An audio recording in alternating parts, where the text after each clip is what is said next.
Salut à vous, bien-aimés dans le Seigneur Jésus. Nous vous bénissons de la part de Dieu notre Père par Jésus-Christ, le seul Seigneur, le souverain, celui qui est notre époux. Nous voulons encore partager la parole du Seigneur avec vous et nous voulons encore nous encourager mutuellement dans la foi et dans la parole du Seigneur. Vous savez qu'il ne s'agit principalement que de Jésus-Christ dans l'Écriture. Voilà pourquoi nous voulons toujours vous révéler que Christ, que parler de Christ, car tout a été fait en lui, par lui et pour lui. Et nous recevons des questions des bien-aimés dans le Seigneur de par le monde, notamment qui veulent comprendre certains passages de l'Écriture, notamment en ce qui concerne une vision spirituelle et prophétique de Daniel, dans le livre de Daniel 7, du verset 9 au verset 14. Donc c'est pourquoi nous voulons encore s'encourager dans la parole du Seigneur. Comme nous le disons, le Seigneur est à la porte. Et plus le temps se rapproche pour qu'on rencontre l'époux, plus on doit révéler qui est l'époux. Donc vous devez connaître plus qui est votre époux pour aller aux noces. Donc nous n'avons pas le temps pour discuter, pour parler des choses qui ne révèlent pas Jésus. Voilà pourquoi nous nous focalisons sur Jésus-Christ. C'est aussi important parce que pour commencer à parler des choses célestes ou des choses terrestres, il faut déjà commencer à connaître celui qui est le centre de tout. Jésus va dire ceci à Nicodème. Si vous ne connaissez pas des choses terrestres, si on vous parle des choses terrestres, vous avez du mal à comprendre. À plus forte raison, lorsqu'on va chercher à vous parler des choses célestes, comment vous pouvez les comprendre? Donc, pour comprendre donc les choses terrestres, les choses célestes, il est important de connaître Jésus-Christ parce que c'est lui qui est le maillon, le lien entre toutes ces choses. Alléluia. Donc, nous vous invitons à ouvrir vos Bibles et nous voulons encore partager la parole du Seigneur avec vous. Et comme nous le disons, si le message peut être compliqué, difficile pour vous, si vous êtes jeune dans la foi, il est peut-être préférable que vous écoutez des messages encore simples, où vous avez encore besoin des rudiments faibles dans la foi. Mais là, ce message peut être solide pour vous, parce que ça parle quand même des visions et des choses qui concernent, qui demandent une certaine connaissance dans l'écriture, qui concernent le futur, le présent et le passé. Mais nous n'allons pas tout expliquer la vision prophétique de Daniel. Nous allons nous contenter de révéler l'ancien de jour et le Fils de l'homme qui est décrit dans la vision. Voilà pourquoi nous disons que Jésus-Christ est l'ancien des jours et le Fils de l'homme. Donc, sans plus tarder, ouvrons nos Bibles, lisons nos Bibles à partir de Daniel 7 pour bien comprendre ce qui s'est passé avant d'expliquer qui est l'ancien de jour et faire le lien avec Jésus-Christ. Il faut qu'on commence à lire toute la vision et qu'on essaie de comprendre ce qui se passe. Je nous invite à lire. Lisons Daniel 7 à partir du verset 1. La première année de Belshazzar, roi de Babylone, Daniel vit un songe et étant dans son lit, il eut des visions en sa tête. Puis il écrivit le songe. Il en dit le sommaire. Daniel donc parla et dit: Je regardais de nuit en ma vision, et voici les 4 vents des cieux s'élevaient avec impétuosité sur la grande mer. Puis quatre grandes bêtes montèrent de la mer, différentes l'un de l'autre. La première était comme un lion, et elle avait des ailes d'aigle. Et je la regardais jusqu'à ce que les plumes de ses ailes fussent arrachées, et qu'elle se fût levée de terre, et dressée sur ses pieds comme un homme. Il lui fut donné un cœur d'homme. Et voici une autre bête qui fut la seconde, semblable à un ours, laquelle se tenait sur un côté. Il avait 3 crocs dans la gueule entre ses dents. Et on lui disait ainsi: Lève-toi, mange beaucoup de chair. Après cela, je regardais et voici une autre bête, semblable à un léopard, qui avait sur son dos 4 ailes d'oiseau. Et cette bête avait 4 têtes, et la domination lui fut donnée. Après cela, je regardais dans les visions de la nuit, et voici la 4e bête, qui était épouvantable, affreuse et très forte. Elle avait des grandes dents de fer. Elle mangeait et brisait, et elle foulait à ses pieds ce qui restait. Elle était différente de toutes les bêtes qui avaient été avant elle, et avait 10 cornes. Et je regardais ces cornes, et voici une autre petite corne montée entre elles. Et 3 des premières cornes furent arrachées par elle. Et voici, il y avait en cette corne des yeux semblables aux yeux d'un homme, et une bouche qui disait de grandes choses. Je regardais jusqu'à ce que les trônes furent roulés, et que l'ancien des jours s'assit. Son vêtement était blanc comme la neige, et les cheveux de sa tête étaient comme de la laine nette. Son trône était des flammes de feu, et ses roues étaient un feu ardent. Un fleuve de feu sortait et se répandait de devant lui. 1000 milliers le servaient, et 10 000 millions assistaient devant lui. Le jugement s'éteint et les livres furent ouverts.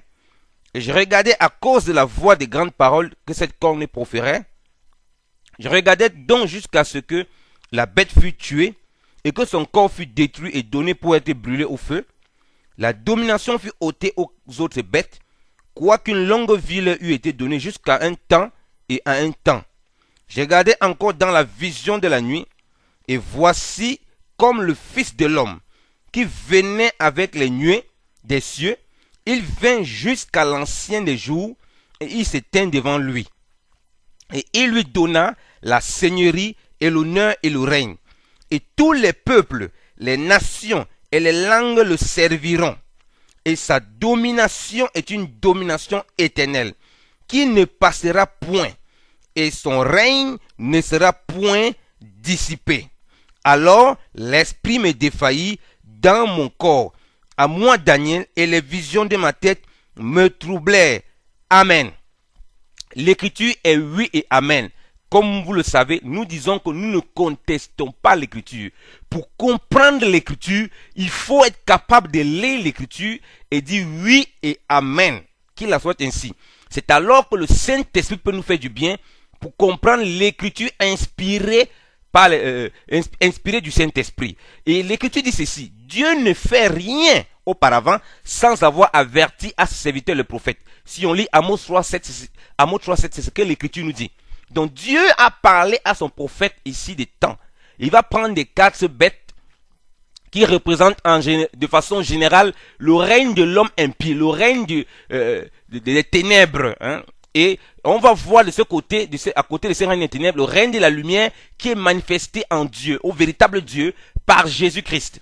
Donc, je ne vais pas expliquer toute l'explication je ne vais pas donner toute l'explication des 4 bêtes, mais de façon générale, on retient ça comme cela. Parce qu'on voit bien que cette bête va faire la guerre contre les saints, cette bête va chercher à renverser le pouvoir de Dieu et que Dieu va renverser le pouvoir de la bête. Donc, c'est très important à comprendre. Pourquoi? Parce que Dieu ici dit quelque chose de très formidable. On voit au verset 9 qu'il y a quelqu'un qui est décrit comme l'ancien des jours. Et cette personne, c'est la personne qui est servie. Daniel qui est juif, il sait qu'on ne peut pas servir de Dieu. Que celui qui est servi et qui gouverne, qui dirige, celui-là, c'est certainement le souverain Adonai Yahvé, le Dieu d'Israël. Parce que Daniel a la Torah. Et il sait que Dieu, le Dieu de la Torah, c'est un Dieu qu'on ne peut pas mélanger. Je vous lis encore le verset. Je vous lis le verset 10 pour comprendre. Un fleuve de feu sortait et se répandait de devant lui. 1000 milliers le servaient et 10 000 millions assistaient devant lui. Le jugement s'éteint et les livres furent ouverts. Amen. Donc, l'écriture dit qu'un fleuve de feu sortait de devant lui et que 1000 millions et que des personnes étaient là, des milliards de personnes étaient là pour le servir. Oh, lisons Exode. Que nous dit le premier commandement que Dieu dit? Parce que Daniel est sous la loi. Daniel va être troublé par la vision. Lisons Exode 20, bien-aimé dans le Seigneur. À partir du verset 1. Alors Dieu prononça toutes ces paroles disant: Je suis l'Éternel ton Dieu, qui t'a retiré du pays d'Égypte, de la maison de la servitude. Tu n'auras point d'autre Dieu devant ma face. Tu ne te feras point d'image taillée, ni aucune ressemblance des choses qui sont là-haut aux cieux, ni ici-bas sur la terre, ni dans les eaux sous la terre.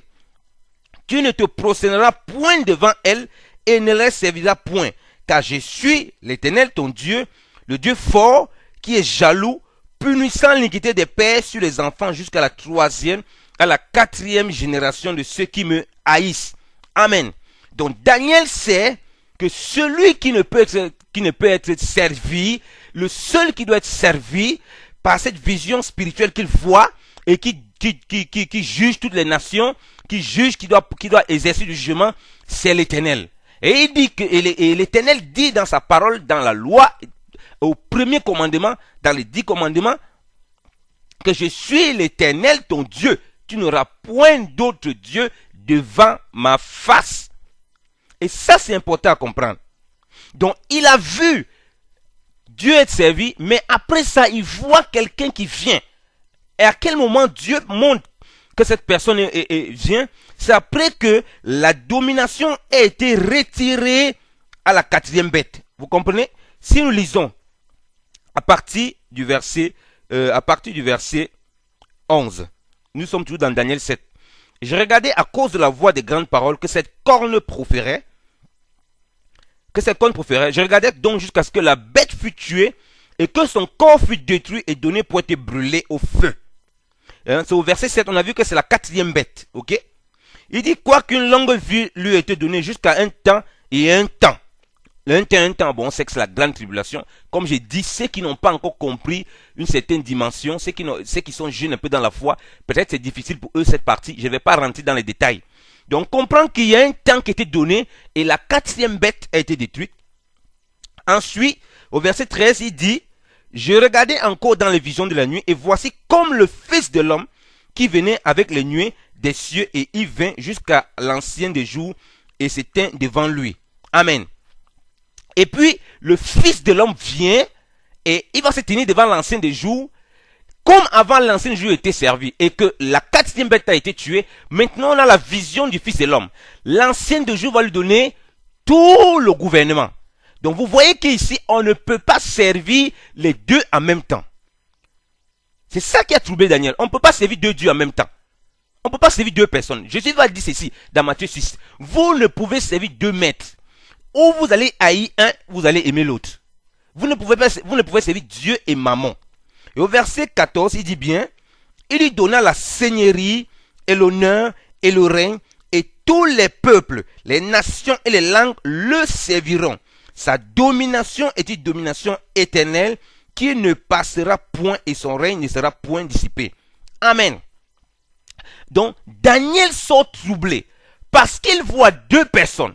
Dieu qui commence, le premier qui est censé représenter l'éternel, qui commence et il est servi. Il connaît la loi, on ne peut que servir le seul véritable Dieu.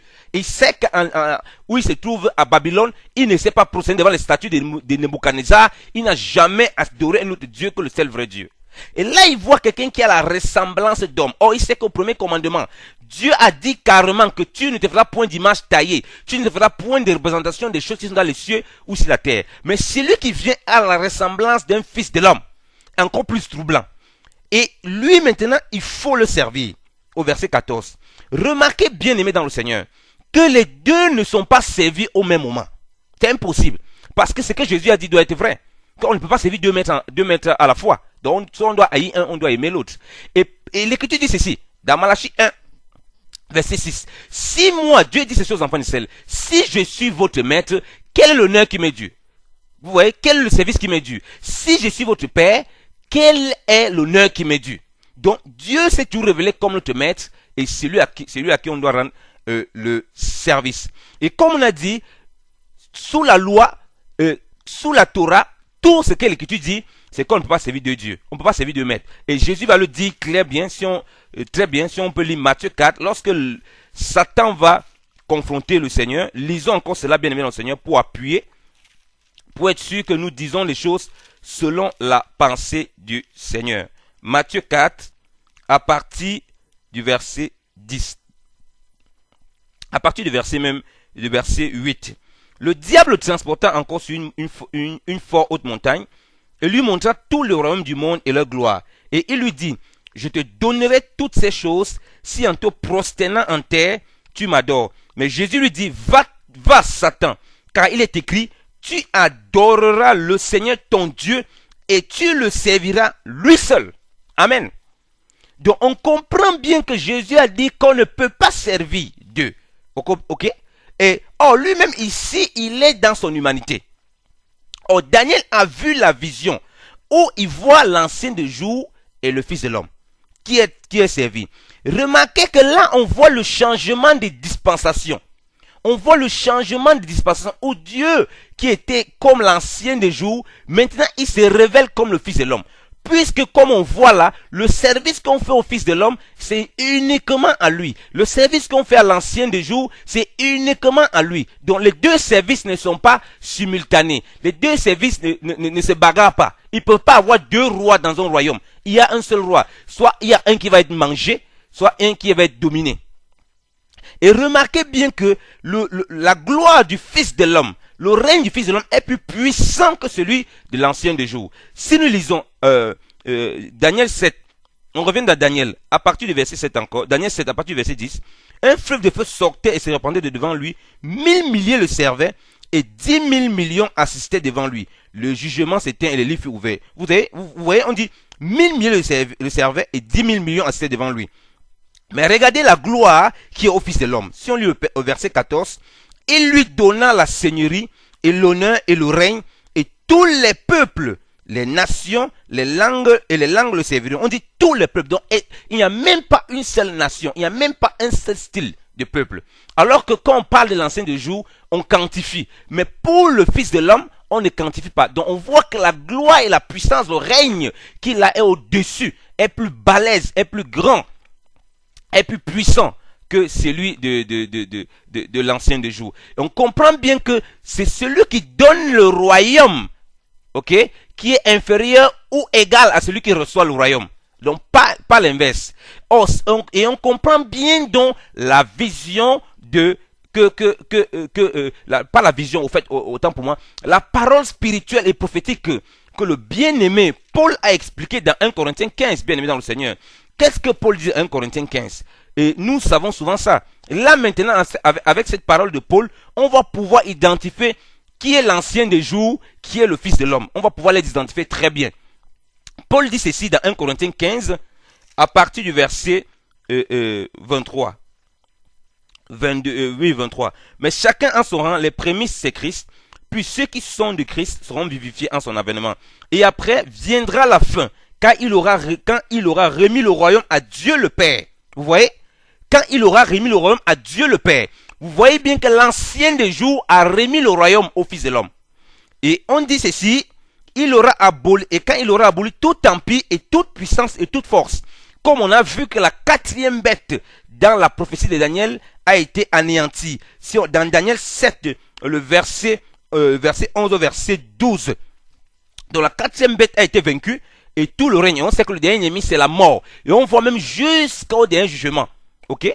Maintenant, il dit ici, car il faut qu'il règne jusqu'à ce qu'il ait mis tous ses ennemis sous ses pieds. L'ennemi qui sera détruit, le dernier, c'est la mort. Car Dieu a assujetti toutes choses sous ses pieds. Or, quand il dit que toutes choses lui sont assujetties, il est évident que celui qui lui assujettit toutes choses est accepté. Et après que toutes choses lui auront été assujetties, alors aussi le Fils lui-même sera assujetti à celui qui lui a assujetti toutes choses, afin que Dieu soit tout en tous. Amen.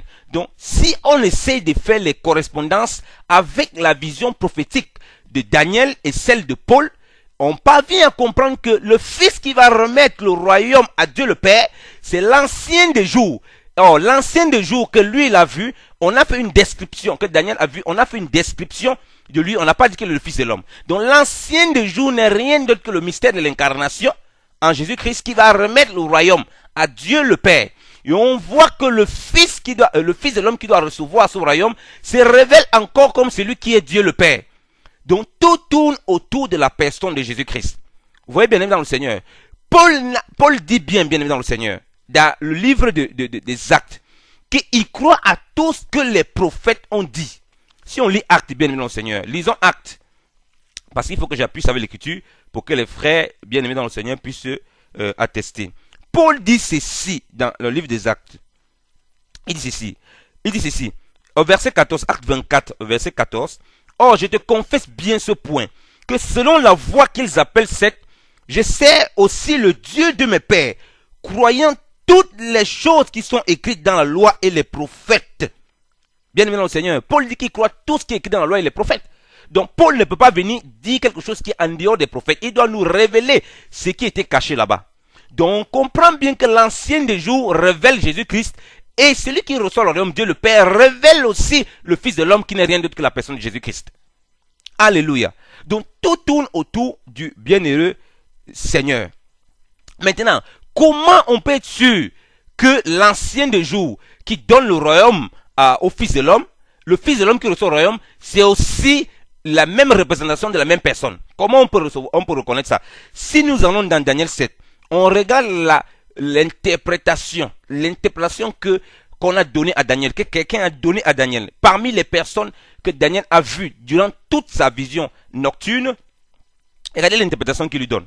Si nous lisons Daniel 7, à partir du verset 16. Je m'approchais de l'un des assistants et lui demandai la vérité de toutes ces choses. Il me parla et me donna l'interprétation de ces choses. Alléluia. Donc il donne l'interprétation, qui est encore elle-même une vision prophétique. Ça veut dire que dans l'interprétation de ces choses, on doit sortir de là avec une parole claire et certaine.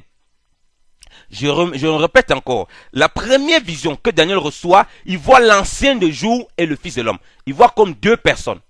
Le premier est servi, le second n'est pas encore servi, le second n'est pas là, parce qu'on ne peut pas servir deux personnes. On ne peut pas servir deux dieux, deux maîtres. Quand le second vient, qui est le Fils de l'homme, vient, l'ancien de jour lui donne le royaume, et c'est lui maintenant qu'on sert.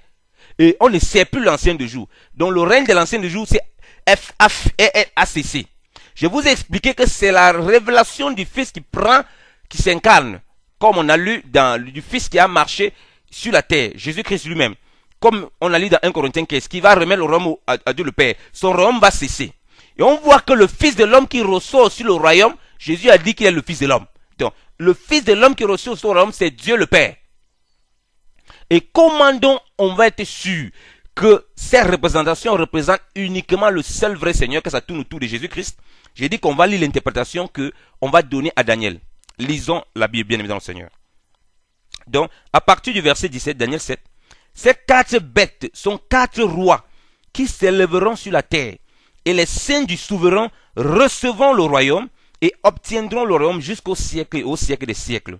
Alors, je voulais savoir la vérité touchant la quatrième bête. Vous comprenez? Il demande la vérité touchant la quatrième bête, qui était différente de toutes les autres et fort terrible, de laquelle les dents étaient de fer, et les ongles d'airain qui mangeaient et brisaient et foulaient à ses pieds ce qui restait, et touchant les 10 cornes qui étaient en sa tête, et touchant l'autre corne qui montait par le moyen de laquelle les trois étaient tombés, et de ce que cette corne-là avait des yeux, et une bouche qui proférait de grandes choses, et de ce que son apparence était plus grande que celle de ses compagnes.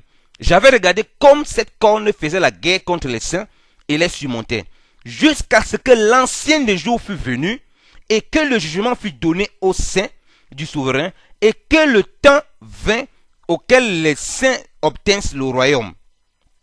Et il me parla donc ainsi. La quatrième bête sera un quatrième royaume sur la terre, lequel sera différent de tous les royaumes, et dévorera toute la terre et la foulera et la brisera. Mais les 10 cornes sont 10 rois qui s'élèveront de ce royaume, et un autre s'élèvera après eux, qui sera différent des premiers, et il abattra 3 rois. Il proférera des paroles contre le souverain, et détruira les saints du souverain, et pensera de pouvoir changer les temps de la loi, et les saints seront livrés en sa main jusqu'à un temps et des temps et une moitié de temps. Mais le jugement se tiendra, et on lui ôtera sa domination, en le détruisant et en le faisant périr, jusqu'à en avoir la fin, afin que le règne et la domination et la grandeur des royaumes qui sont sur tous les cieux soient donnés au peuple des saints du souverain.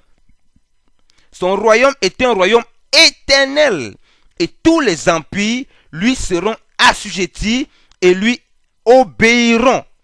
Jusqu'ici est la fin de cette parole-là. Quant à moi, Daniel, mes pensées me troublaient fort, et mon bon visage fut changé en moi. Toutefois, je gardais cette parole dans mon cœur. Amen. Alléluia. Bien-aimé dans le Seigneur, regardez que lorsque Daniel reçoit l'interprétation de la prophétie, et on ne parle plus du Fils de l'homme, l'ancien de jour est maintenant mélangé avec le Fils de l'homme. Donc, c'est lui, lorsque le royaume, à quelle partie? Au verset 20, on dit, mais quand le jugement se tiendra, et on lui ôtera sa domination en le détruisant, en le faisant périr, jusqu'à voir la fin, afin que le règne de la domination et la grandeur des royaumes qui sont sous les cieux soient donnés au peuple du Saint souverain. Son royaume est un royaume éternel et tous les empires lui seront assujettis et lui obéiront. Amen. On voit bien que lorsque la quatrième bête est anéantie, selon Daniel 7, versets 11 à 12, c'est le Fils de l'homme qui doit être là. Mais là, on ne parle plus du Fils de l'homme. On le dit encore que c'est le souverain. Celui-là, c'est le souverain. Et on va mélanger ici souverain avec l'ancien de jour. Donc, on voit bien que l'ancien de jour est le souverain. Le Fils de l'homme est le souverain. Donc, il y a fusion totale entre l'ancien de jour et le Fils de jour. Mais pour que Dieu montre ses réalités spirituelles selon les deux dispensations, l'ombre et la réalité, il faut qu'il représente dans la vision première que Daniel a eue avec deux personnes. Mais en réalité, toutes ces choses s'accomplissent en celui qui est le souverain, à savoir Jésus-Christ de Nazareth. Et regardez bien, et l'Écriture dit au verset 27 que son royaume est un royaume éternel. Est-ce qu'on peut vérifier que le royaume de Christ est un royaume éternel? Si nous lisons 2 Pierre, bien aimé dans le Seigneur, oh le Saint-Esprit nous fait du bien, 2 Pierre 1, bien aimé dans le Seigneur, à partir du verset 2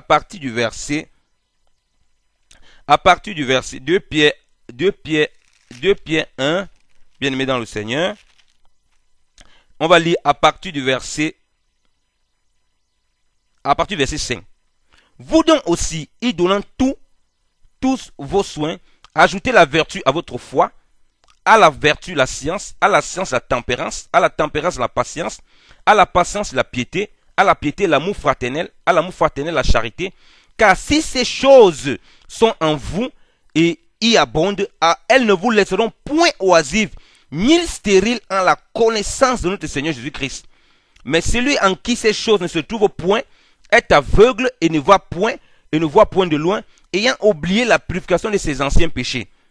C'est pourquoi, mes frères, étudiez-vous plutôt à affermir votre vocation et votre élection, car en faisant cela, vous ne broncherez jamais. Car par ce moyen, l'entrée au royaume éternel de notre Seigneur et Sauveur Jésus-Christ vous sera abondamment donnée. Alléluia. Donc, Pierre reçoit plus l'éclairage ici, là, pour dire la vertu qui doit animer les chrétiens qui s'approchent du Seigneur, les disciples, et manifester la vertu et la connaissance du Seigneur qui ne va point les laisser oisifs pour rentrer, posséder l'héritage du royaume éternel du Seigneur. Et comme on lit dans Daniel 7, qu'on dit que les saints du souverain vont hériter le royaume et que le royaume du souverain, ce royaume est éternel et tous les empires, toutes les nations lui obéiront. Et ce qui est conforme à ce qu'on a lu dans Daniel 7 au verset 14, on dit, il lui donna la seigneurie et l'honneur et le règne, et tous les peuples et nations et les langues le serviront. Vous comprenez? Donc, ils vont lui obéir. Ils lui seront assujettis. Donc, c'était tellement clair. Daniel est sorti de là en tant que prophète. Ça l'a troublé. Son visage a changé, mais il a serré la parole dans son cœur. Alléluia. Donc, il a reçu la parole du Seigneur. Il n'a pas bronché. C'est pourquoi il a été transformé. La transformation de Daniel, en réalité, c'est une figure de la nouvelle vie. Voilà pourquoi sa peau est comme changée. Voilà pourquoi son visage est comme changé. Il ne voit plus dans l'ombre, il voit maintenant dans la lumière. Or, Daniel était encore dans l'ombre. Cette image spirituelle et prophétique nous concerne, nous qui sommes en Jésus-Christ. Nous sommes transférés du royaume des ténèbres au royaume de Dieu. Et là où nous sommes changés et notre peau change. En réalité, notre nature change par la vie nouvelle qui est en Jésus-Christ. Alléluia. Donc ces réalités montrent uniquement Jésus-Christ, notre Seigneur. C'est lui qui est, vous voyez bien que c'est lui qui va jouer l'ancien de jour. On a vu bien, le Fils qui doit remettre le royaume à Dieu le Père, c'est l'ancien de jour, selon Daniel et selon Paul. Et puis on voit bien que celui qui doit hériter le royaume, c'est Dieu le Père, et c'est le Fils de l'homme aussi. Et on voit bien que son royaume est éternel. Le Fils de l'homme qui reçoit le royaume. On voit bien que Pierre, par révélation du Saint-Esprit, dit que l'entrée du royaume est éternelle. Donc, il n'y a pas d'ambiguïté, bien aimé dans le Seigneur. On peut encore pousser cette prophétie encore plus loin. Si nous allons lire le livre d'Apocalypse, bien aimé dans le Seigneur, lisons Apocalypse 7. Vous voyez bien, comme j'ai dit, c'est après la quatrième bête, le règne de la quatrième bête, qu'on voit toujours ce règne éternel. Ok? la quatrième bête, normalement la quatrième bête représente le temps de l'homme impie, hein, que certaines personnes présentaient comme le temps de la grande tribulation ou bien du règne de la bête, hein, où les gens vont recevoir la marque de la bête de façon physique. Mais la quatrième bête, toutes les bêtes, c'est spirituel d'abord. J'ai dit que je ne vais pas rentrer en profondeur des choses de cela, mais je veux d'abord expliquer qui est l'ancien de jour, qui est Jésus-Christ, afin qu'une fois que vous avez compris, si le Seigneur permet qu'on puisse toucher les autres aspects, vous serez beaucoup plus éclairés. Parce que c'est d'abord de Jésus-Christ qu'il s'agit dans l'Écriture. Donc, après cela, on va voir donc ce qui se révèle de cela. C'est qu'on peut tirer du fait que Jésus-Christ va recevoir tout le royaume et que c'est lui seul qu'on va servir. Si nous lisons Apocalypse 7 à partir du verset 13, il dit ceci. Alors un des anciens prit la parole et me dit, ceux-ci qui sont vêtus de longues robes blanches, qui sont-ils et d'où sont-ils venus? Et je lui dis, Seigneur, tu le sais. Il me dit, ce sont ceux qui sont venus de la grande tribulation et qui ont lavé et blanchi leurs robes dans le sang de l'agneau. Alléluia. Donc ils viennent de la grande tribulation, et si ceux qui ont un peu fait l'étude biblique poussée, ils savent que la grande tribulation, on parle beaucoup de la bête, hein, et de la quatrième bête, effectivement, qui va combattre les saints, et ils sont revenus de la grande tribulation. Donc, et il dit, et il continue, c'est pourquoi ils sont devant le trône de Dieu, et ils le servent, jour et nuit, dans son temple. Et celui qui est assis sur le trône habitera avec eux. Alléluia. C'est lui qui est assis sur le trône. Rappelez-vous, on a lu dans Daniel 7 que le Fils de l'homme va venir et il va s'asseoir, on va lui donner la domination et le règne. C'est lui que les peuples vont servir. Donc ils vont servir celui qui est assis sur le trône et c'est lui seul, pas deux personnes. L'ancien Dieu ne peut pas être servi. Et il dit qu'il le sert. Et ici là, on explique à Jean que c'est lui qu'on va servir. Maintenant, regardons donc maintenant celui qui est assis sur le trône. On dit au verset 16, ils n'auront plus de faim ni de soif, et le soleil ne les frappera plus sur eux, ni aucune chaleur, car l'agneau qui est au milieu du trône les pètera et les conduira aux vives fontaines d'eau vive, et Dieu essuiera toute l'âme de leurs yeux. Amen. Vous voyez bien aimé dans le Seigneur, on dit qu'ils serviront Dieu. Au verset 15, ils le serviront. Et celui qui est assis sur le trône habitera avec eux. Et on voit bien que l'agneau est au milieu du trône. Et selon ce que Daniel a vu, c'est celui-là qu'on doit servir. Ce n'est pas quelqu'un d'autre. Donc on commence à identifier de façon claire qui est l'agneau qui est au milieu ici du trône. Alléluia. Et quand on monte encore plus loin dans l'accomplissement de cette prophétie, si on remonte encore dans Apocalypse, on va aller dans Apocalypse 22, bien aimé dans le Seigneur, Apocalypse 22, si on lit à partir du verset 1, puis il me montra un fleuve d'eau pure, un fleuve pur d'eau vive, transparent comme un cristal qui sortait du trône de Dieu et de l'agneau, et au milieu de la place de la cité et des deux côtés du fleuve était l'arbre de vie, portant 12 fruits et rendant son fruit chaque mois. Et les feuilles de l'arbre sont pour la santé des gentils. Et toute chose maudite ne sera plus, mais le trône de Dieu et de l'agneau sera en elle, et ses serviteurs le serviront. Alléluia. Amen. Et ses serviteurs le serviront. Ah frère, on voit bien que c'est une seule personne qui va servir. On dit le, pas les. C'est pas possible. On ne peut pas avoir deux rois dans un royaume. C'est pas possible. Il y aura guerre. Donc, le Fils de l'homme vient dans Daniel 7. Je vais revenir beaucoup là-dessus parce que c'est de là que partent toutes les choses. Le Fils de l'homme donc, dans Daniel 7, est celui qu'on doit servir après que tout soit passé. Or, la vision, c'est que Jean nous explique à partir, ce que Dieu nous explique au travers de l'apôtre Jean, dans Apocalypse 22 ici là, c'est que tout y a passé. La première était passée, le jugement dernier a été, c'est un. Maintenant on est rentré dans la pleine gloire, la pleine acquisition du royaume. Et là on dit qu'ils serviront, ils le serviront, le Fils de l'homme.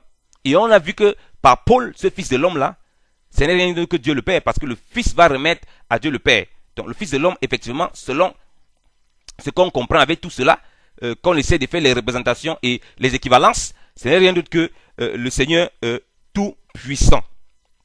Alléluia. Maintenant, essayons encore. Donc voilà encore que de façon claire, que ça précise bien que c'est l'agneau.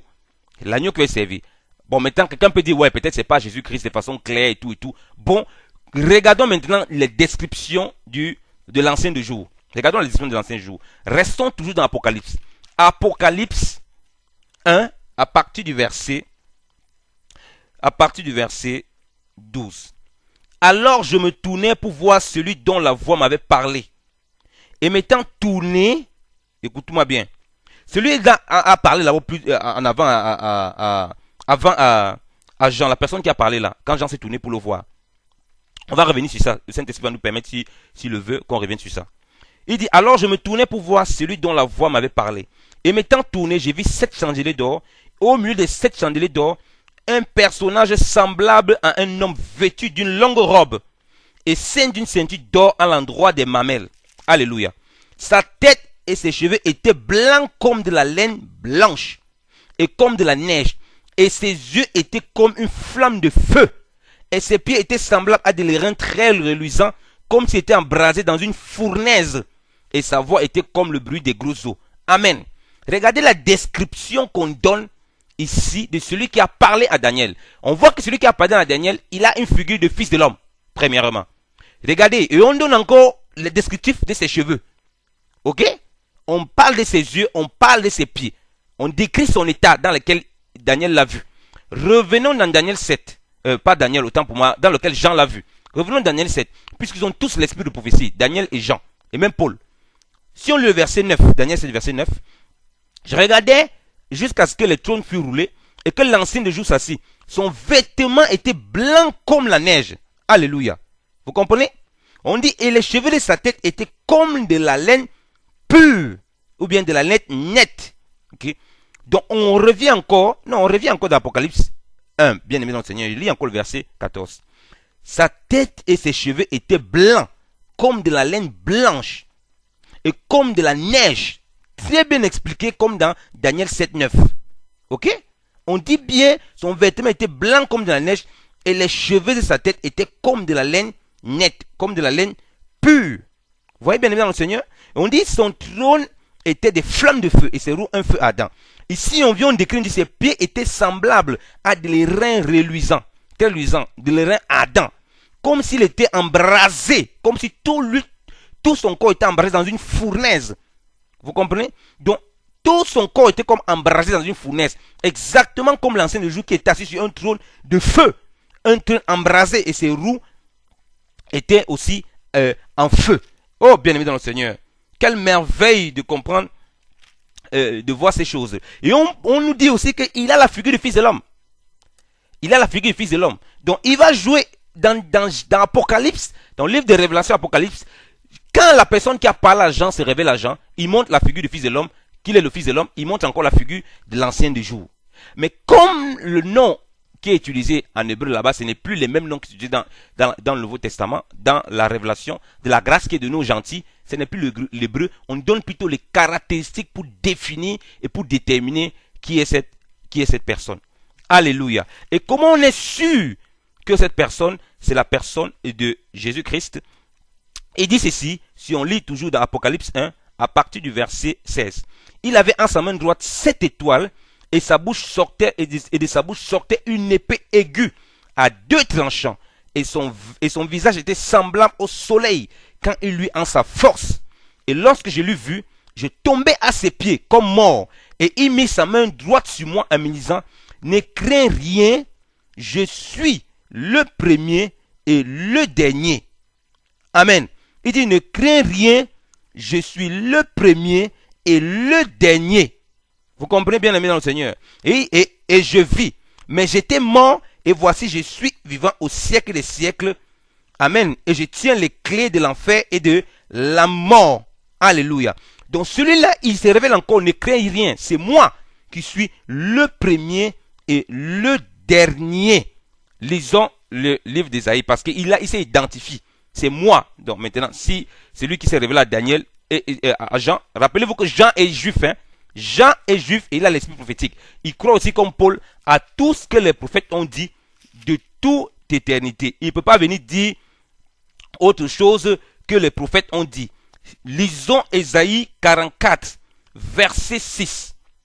Ainsi a dit l'Éternel, le roi d'Israël, son rédempteur, l'Éternel des armées. Je suis le premier et je suis le dernier. Il n'y a point d'autre Dieu que moi. Amen. Donc celui qui se révèle à Jean, il donne sa description là-bas. Donc, on lit Apocalypse 1, déjà, on a déjà toute la plénitude de l'ancien des jours. On voit qui est l'ancien des jours, le Fils de l'homme, tel que Daniel a vu dans Daniel 7. Et il se révèle comme le premier et le dernier. Et il dit, il était mort et il est vivant au siècle des siècles. Il se révèle comme quelqu'un qui est mort, comme qui est vivant. Ça veut dire qu'il voit, il se révèle aussi comme le Fils qui va remettre le royaume à Dieu le Père. Il se révèle aussi comme celui qui est éternel, le premier et le dernier. Et c'est ça que Ésaïe avait déjà vu depuis longtemps, qui est accompli en Jésus-Christ. Maintenant, regardez bien que celui qui joue tout cela, quand Daniel s'est tourné pour entendre la voix de celui qui a parlé, qu'est-ce que celui qui a parlé lui a dit? Écoutez, qu'est-ce que celui qui a parlé lui a dit? Lisons Daniel à partir du Jean toujours, Apocalypse autant pour moi, 1 toujours du verset 7. On va revenir jusqu'au verset 11 en ce moment, avant que Daniel se tourne. Voici, il vient avec les nuées, et tout te levera, et ceux mêmes qui l'ont percé, et tous les tribus de la terre se lamenteront devant lui. Oui, amen. Je suis l'alpha et l'oméga, le commencement et la fin, dit le Seigneur. Ou bien dans votre Bible, je suis l'alpha et l'oméga, dans certaines traductions, je suis l'alpha et l'oméga, dit le Seigneur Dieu, qui est, qui était et qui est à venir, le Tout-Puissant. Moi, Jean, qui suis aussi votre frère et qui participe à l'affliction au règne de la patience de Jésus-Christ, j'étais dans l'île appelée Patmos pour la parole de Dieu et pour le témoignage de Jésus-Christ. Et je fus ravi en esprit un jour du Seigneur, et j'entendis derrière moi une autre grande voix, comme est le son d'une trompette, qui disait, je suis l'alpha et l'oméga, le premier et le dernier. Donc, le son qu'il a entendu lui a dit, je suis l'alpha et l'oméga, le premier et le dernier. Écrit dans un livre ce que tu vois et envoie-les aux 7 églises qui sont en Asie. Savoir à Éphèse, à Spin, à Pergame et à Thyatire, et à Sardes et à Philadelphie et à Laodicée. Et il s'est retourné pour voir celui qui était au milieu de 7 chandeliers d'or, donc dans toute la plénitude de l'église. Et avant même, dans son premier discours, il a d'abord commencé par haut. On va le voir, celui qui est dans les nuées. Il va venir sur les nuées, toutes les nations. Il révèle d'abord que la personne de qui c'est Jésus-Christ. Ensuite, il part à un second niveau. Il dit qu'il est l'alpha et l'oméga, le commencement et la fin, celui qui est, qui était et qui revient. Il repart à une autre dimension. Il entend la voix que je suis l'alpha et l'oméga, le premier et le dernier. Pas Daniel, autant pour moi. Jean est juif. Il sait bien ce que dit les prophètes, que le dernier et le premier c'est l'Éternel Yahvé. Et lorsque donc Jean va vouloir se tourner pour voir celui de qui il s'agit, il va se révéler dans toutes les facettes. L'ancien de jour, le Fils de l'homme qui doit recevoir le royaume de la part de l'ancien de jour, le Fils qui va remettre le royaume à Dieu le Père, et Dieu le Père qui doit recevoir lui-même le royaume. Il se révèle dans toutes les caractéristiques. Comment on sait avec certitude qui se révèle dans toutes les caractéristiques? Si on lit toujours Apocalypse 1, regardez ce que la salutation que Jean dit. Apocalypse toujours 1 au verset 4. Jean, aux 7 églises qui sont en Asie, que la grâce et la paix vous soient données de la part de celui qui est, qui était, qui est à venir, de la part des 7 esprits qui sont devant son trône, et de la part de Jésus-Christ, qui est le témoin fidèle, le premier-né d'entre les morts et le prince des rois de la terre. Amen. Vous voyez, Jean ici distingue 3 choses. Il dit, on peut dire même 3 niveaux. Il dit celui de la part de celui qui est, qui était, qui est à venir. Il fait encore de la part de 7 esprits qui sont devant le trône, devant son trône. Et il dit encore maintenant de la part de Jésus-Christ, qui est le témoin fidèle. Mais bizarrement, celui qui se révèle à partir du verset 11 à Jean, ou bien à partir du verset 7 jusqu'au verset 18, il se présente comme tous les dimensions que Jean a vues, que Jean explique au verset 4. Il se révèle déjà au verset 8 comme celui qui est, qui était, qui est à venir. Ok. Maintenant, il se révèle aussi comme celui qui était Jésus-Christ, qui est le premier-né d'entre les morts. Parce qu'au verset qu'on a lu au verset 16, au verset 17, 18, on voit bien qu'il dit que j'étais mort et je suis ressuscité. Donc il va se révéler comme tous les 3 niveaux. Il ne se révèle pas simplement que celui qui était mort qui est ressuscité. Il se révèle comme celui qui était et qui est, qui est à venir. Il se révèle aussi comme celui qui a sur lui les 7 esprits de Dieu qui sont devant le trône de Dieu. On peut le lire pour confirmer, puisque Jean dit que celui qui était à venir, c'est devant son trône que sont les 7 esprits.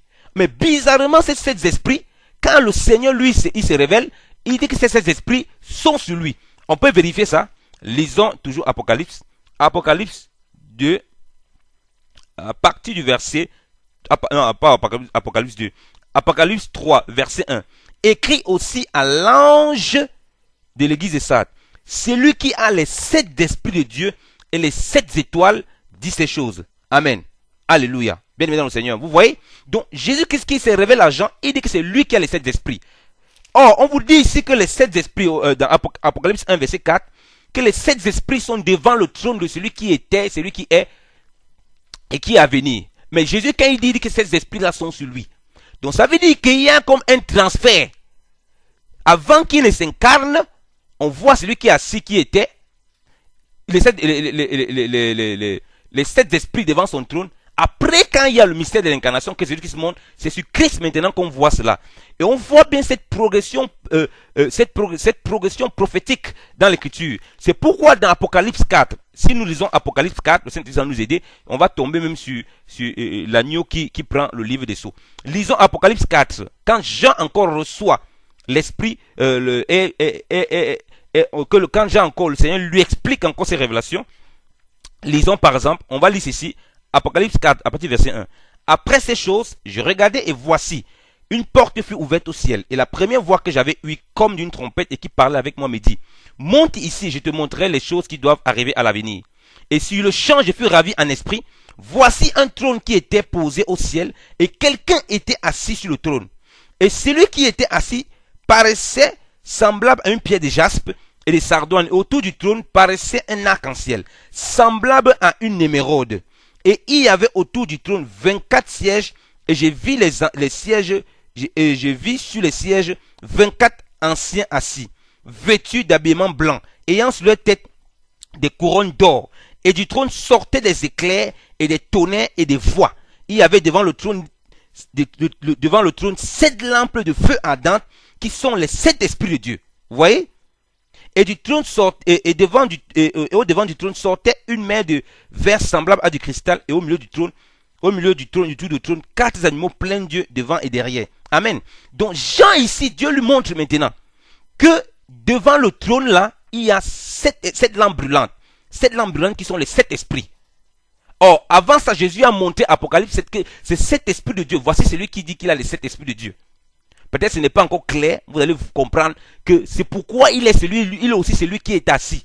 Oh, il est aussi celui qui est assis. On dit celui qui est assis, c'est-à-dire celui qui est, qui était, qui est à venir. Parce que lorsque ceux qui sont autour du trône vont adorer celui qui est assis, actuellement, celui qui est assis là, qu'on vient de décrire dans Apocalypse 4, duquel devant le trône, il y a les 7 lampes ardentes, il dit ceci, si on lit au verset 8. Et les 4 animaux avaient chacun 6 ailes alentour, et au-dedans, ils étaient pleins de Dieu. Et ils ne cessaient point de dire jour et nuit, Saint, Saint, Saint, le Seigneur Dieu Tout-Puissant, qui était, qui est et qui est à venir. Alléluia. Or, dans Apocalypse 1, comme on a lu le verset 4, on dit bien que les 7 esprits de Dieu sont devant son trône, devant le trône de celui qu'on vient de décrire ici, celui qui est et qui était et qui est à venir. Mais remarquez donc, comme je vous dis, que ça c'est l'ombre des biens à venir, parce que ça révèle les mêmes réalités, révèle la même personne qui est dans Jésus-Christ. Mais l'ombre avant qu'il ne s'incarne et après qu'il soit incarné. Mais regardez bizarrement au dans Apocalypse 5, à partir du verset 6, on dit ceci. Et j'ai regardé, voici, il y avait au milieu du trône et des 4 animaux et au milieu des anciens, un agneau qui se tenait là comme mis à mort, ayant 7 cornes et ses 7 yeux, qui sont les 7 esprits de Dieu envoyés par toute la terre. Amen. Donc on a au moins 2 témoins. Jésus lui-même, il a dit que celui qui a les 7 esprits de Dieu, c'est sur lui. Ok? Ici encore, on vient, dans Apocalypse 5, on dit qu'on voit l'agneau qui a les 7 esprits sur lui. Donc les 7 esprits qui étaient devant le trône sont comme déplacés maintenant, ils sont sur l'agneau qui est lui-même au milieu du trône. Donc on comprend que celui qui est assis au milieu du trône, ce n'est rien d'autre que l'agneau. Maintenant, la révélation entre le temps pour qu'il quitte des cieux et qu'il s'incarne et qu'il retrouve sa position doit être présentée avec la vision prophétique comme quelqu'un qui était avant, comme une personne qui est assise et quelqu'un d'autre qui vient assis sur le même trône. Alléluia. Je ne sais pas si facile à comprendre. Ces choses, je sais que c'est difficile à comprendre. Mais je reprends. Dans Apocalypse 4, quand on voit Apocalypse 4, je vais profiter pour expliquer ça parce qu'il y a des bien-aimés qui m'ont déjà posé des questions là-dessus. On voit celui qui est, qui était et qui est assis. Et qui revient, autant pour moi. Qui est assis sur le trône. C'est lui qui doit être servi et c'est lui qui est adoré. On voit que devant son trône, il y a les sept lampes ardentes. Et quand on voit que devant son trône, il y a 7 lampes ardentes, et on ne parle pas d'agneau, on ne parle pas de quelqu'un d'autre. Maintenant, bizarrement, quand on switch, quand on tombe à Apocalypse 5, on dirait que les 7 lampes-là ont disparu devant le trône. Elles se trouvent maintenant sur celui qui est assis sur le trône. Vous comprenez? Donc, celui qui est assis sur le trône, là, c'est de lui que sortent les 7 lampes ardentes qui représentent les 7 esprits de Dieu. Maintenant, entre dans les deux, la phase où il n'y avait pas l'agneau sur le trône, la phase où on voit l'agneau sur le trône, il y a un mystère, c'est le mystère de l'incarnation.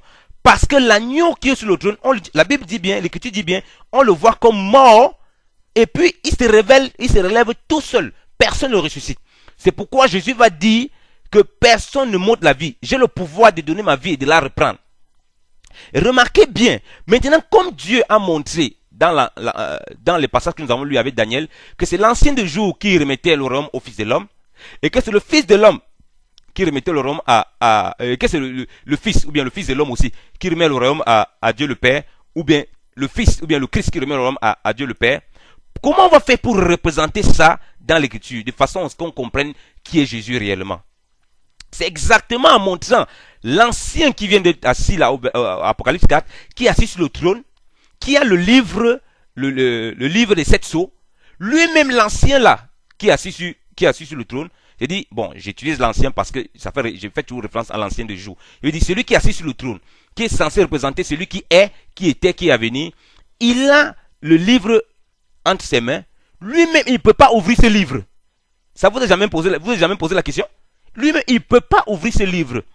Parce que s'il est capable d'ouvrir ce livre, l'agneau ne peut plus s'élever pour prendre ce livre. Lisons l'Écriture, vous allez comprendre. Apocalypse 5, à partir du verset 1. Puis j'ai vu dans la main droite de celui qui était assis sur le trône un livre écrit dedans et dehors, scellé de 7 sceaux. Et j'ai vu aussi un ange fort qui criait à haute voix. Qui est-ce qui est digne d'ouvrir le livre et d'en délier les sceaux? On demandait qui est-ce qui est digne d'ouvrir le livre et d'en délier les sceaux. Mais nul ne pouvait, ni dans le ciel, ni sur la terre, ni en dessous, ni de la terre, ouvrir le livre des cieux, ni le regarder. Et j'ai pleuré fort parce que personne n'était trouvé digne d'ouvrir le livre, ni de le lire, ni de le regarder. Donc même l'ancien là, qui est assis sur le trône, même celui qui est assis là, qu'on a été remonté en préfiguration là, il ne peut pas lui-même ouvrir ce livre. Voilà pourquoi Daniel a vu que la gloire du Fils de l'homme était plus élevée que la gloire de l'ancien du jour. Lui-même, il ne peut pas ouvrir ce livre. Parce que les gens ne veulent pas comprendre la révélation de Jésus-Christ et ils veulent toujours interpréter l'écriture avec la chair. L'ancien là lui-même, il ne peut pas ouvrir ça. Donc si vous dites qu'il est Dieu, il est le Dieu de Jésus-Christ, ah ben, il a un problème. Il ne peut pas lui-même ouvrir ce livre. Maintenant, on tombe donc dans la deuxième partie et Jean dit, et je pleurais fort parce que personne n'était trouvé digne. On dit bien personne n'était trouvé digne d'ouvrir le livre, ni de lire, ni de le regarder. Et un des anciens me dit, ne pleure point, voici le lion qui est de la tribu de Juda, la racine de David, ou bien la postérité de David, a vaincu pour ouvrir le livre et pour en délier les 7 sceaux. Et je regardais, voici il y avait au milieu du trône et des 4 animaux et au milieu des anciens, un agneau qui se tenait là comme mis à mort, ayant 7 cornes et 7 yeux, qui sont les 7 esprits de Dieu, envoyés par toute la terre.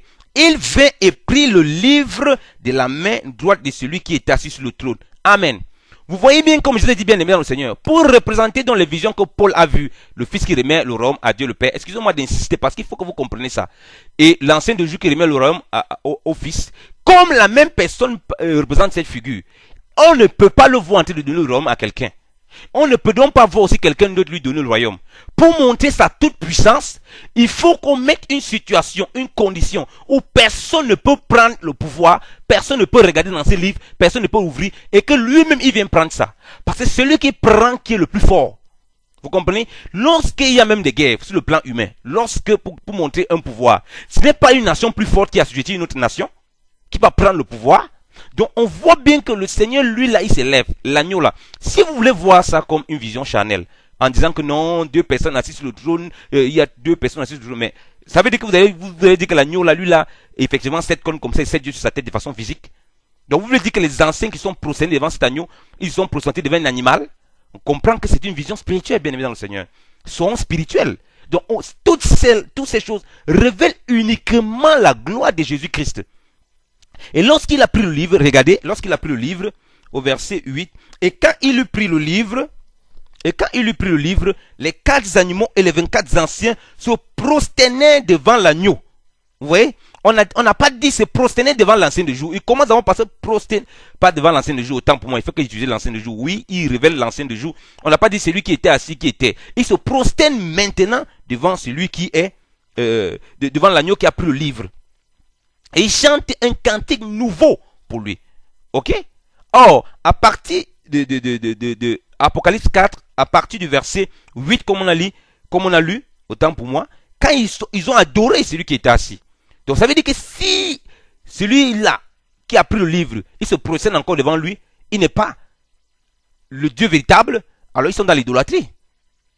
Ils sont dans l'idolâtrie. Donc c'est une vision prophétique qui montre effectivement tout le mystère de la croix, tout le mystère de la grâce, tout le mystère de Dieu manifestant en Jésus-Christ. Regardez que l'agneau, il est au milieu du trône. Donc c'est comme s'il n'a jamais bougé de son trône. Il a comme s'il apparaît subitement du trône. Il se relève encore lui-même au milieu du trône. Ah, mais c'est quand même bizarre. Et il part reprendre le livre entre la main de celui qui la main. Dites-moi vous-même, est-ce qu'un agneau a une main? Est-ce que les agneaux ont des mains? Vous pouvez me dire si un agneau a une main? Comment? Donc vous ne voyez pas que la figure de celui qu'on décrit comme agneau là est une figure quand même qui est effrayante sur le plan humain. Sur le plan humain, si vous voulez essayer de décrire ça, c'est un monstre. Mais en réalité, on est en train de monter toute la gloire de Jésus-Christ en passant par le mystère de l'incarnation, par le mystère de la piété. Et tout ça, c'est sur le même trône. Donc, on ne va jamais voir l'agneau en dehors du trône. Ça n'existe pas. Il est toujours au milieu du trône. Chaque fois qu'on parle de quelqu'un au milieu du trône, c'est lui. Alléluia. Donc, bien aimé dans le Seigneur, l'agneau qui représente Jésus-Christ, qui représente le Seigneur, est celui duquel tout tourne autour. Donc, autour de Jésus-Christ, tout tourne autour de Jésus-Christ. Comme l'ancien de jour, comme le Fils de l'homme, comme le Fils de Dieu, comme Dieu le Père, comme le souverain, comme le Très-Haut. Il est tout, frère bien-aimé dans le Seigneur. Il est tout. Donc, comprenez encore cette vision du Seigneur et l'assimilez-le. Donc, je répète encore, de façon claire, on vient de voir avec le livre d'Apocalypse, comme je l'ai montré, que celui qui est assis, comme on montre beaucoup par celui qui est assis, qui se révèle comme étant celui qui est, qui était et qui revient. Jésus-Christ, quand il se révèle à Jean, il se révèle comme celui qui était assis et qui était et qui vient. Celui qui est. Ensuite, il se révèle comme celui qui a les 7 esprits sur lui. Or, les 7 esprits sont censés être les esprits qui sont devant le trône de celui qui est, qui était et qui revient. Mais comme il est celui qui est, qui était et qui revient, et qu'il est l'agneau, bizarrement, ces 7 esprits sont sur lui-même.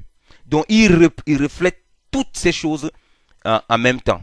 Et on voit bien que quand il se révèle toujours à Jean, il se révèle comme le Fils de l'homme. On voit la partie du Fils de l'homme. Et on voit aussi qu'il se révèle comme l'ancien de jour. Et il continue toujours avec ces gens quand il parle comme le premier et le dernier pour se révéler comme le Dieu d'Israël, Yahvé Adonai. Il se révèle aussi comme le premier d'entre les morts. J'étais mort, voici je suis vivant au siècle des siècles. Donc il va se révéler comme toutes ces portions-là. Toutes ces révélations sont toujours autour de sa personne. Que le Seigneur de Dieu vous bénisse.